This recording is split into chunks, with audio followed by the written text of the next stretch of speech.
ایک نوجوان میرے پاس آیا، کہا جی میری بیوی سے لڑائی ہوتی، مجھے کوئی تعویذ دو۔ میں نے کہا بیویوں پہ تعویذ اثر ہی نہیں کرتا۔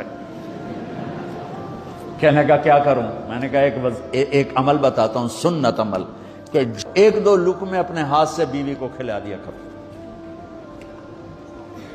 وہ کہنے لگا اس سے کیا ہوگا؟ میں نے کہا یہ تو تم دیکھو گے، پھر میں پوچھوں گا تم سے کیا ہوگا۔ میں نے کہا یہ سنت عمل ہے، اس سے محبت بڑھے گی۔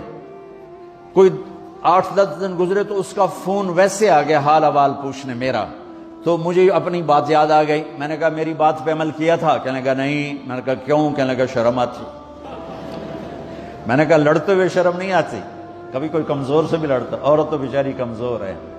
چلو یہاں کی عورتیں طاقتور ہیں، سنا ہے کہ بڑی شیرنیاں ہیں اور ان کے خامد سارے بکری، یہ شیر ہیں، الٹا ہی کام ہے یہاں، عورتیں شیر ہے، خامد بکریاں ہیں۔ چلو بھائی تم مہربانی کر کے اپنے خامدوں کو عزت دو، اور ان سے کہتا اپنی بیویوں کو عزت دو، محبت سے رہو۔ تو میں نے کہا بے وقوف، کبھی کمزور کے ساتھ بھی کوئی لڑتا ہے، اس میں تمہیں شرم نہیں آتی؟ اور اس میں شرم آتی ہے سنت۔ میں نے کہا چل کر اور مجھے بتا۔ کوئی 2 گھنٹے بعد اس کا فون آیا، کہا مولانا دوپہر کا کھانا تھا، میں نے اپنی بیوی کے منہ میں لقمہ جو دیا نا تو اس کا منہ وہیں کھلا رہ گیا۔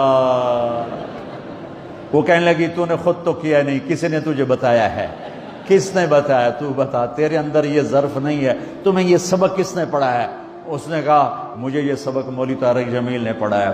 تو کہنے لگا میری بیوی نے ایسے اپنی جھولی اٹھا لی اور کہا مولوی طارق جمیل اللہ اس کے بچوں کو سلامت رکھے جس نے تمہیں انسان بنایا۔